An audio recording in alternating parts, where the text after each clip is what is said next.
భారత రాజ్యాంగ నిర్మాత డాక్టర్ బిఆర్ అంబేద్కర్ దేశ ప్రజల గుండెల్లో శాశ్వతంగా ఉండిపోతారని అన్నారు ఏపీ సీఎం చంద్రబాబు నాయుడు. రాజ్యాంగ దినోత్సవం సందర్భంగా అమరావతి విద్యార్థులతో మాక్ అసెంబ్లీ నిర్వహించారు. రాజ్యాంగాన్ని అద్భుతంగా తీర్చిదిద్ది దేశ అభివృద్ధికి వజ్రాయుధంలా మార్చారని అన్నారు. రాజ్యాంగం ఎంత గొప్పదైనా దాన్ని మంచిగా అమలు చేయకపోతే చెడు ఫలితాలను ఇస్తుందని ఆనాడే అంబేద్కర్ స్పష్టంగా చెప్పారని గుర్తు చేశారు సీఎం. డాక్టర్ బిఆర్ అంబేద్కర్ గారి రాసినట్టు రాజ్యాంగం అద్భుతంగా తీర్చిదిద్దారు. ఈరోజే నివాళులర్పించాం. భారతదేశం మనుగడ సాధించినంత వరకు అంబేద్కర్ గారు శాశ్వతంగా ప్రజల గుండెల్లో ఉంటారు. దీంట్లో అనుమానమే లేదని చెప్పి కూడా మరొకసారి మీ అందరికీ విజ్ఞప్తి చేస్తున్నా.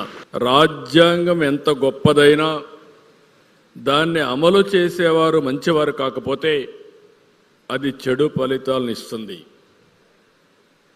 ఇది రాజ్యాంగం యొక్క లక్ష్యాలను నీరుగారుస్తుంది. అయితే రాజ్యాంగం అమలు చేసేవారు మంచివారైతే చెడు రాజ్యాంగమైనా మంచి ఫలితాలు ఇస్తుందని చెప్పి రాజ్యాంగాన్ని రాసినప్పుడే అంబేద్కర్ గారు చాలా స్పష్టంగా చెప్పారు. డాక్టర్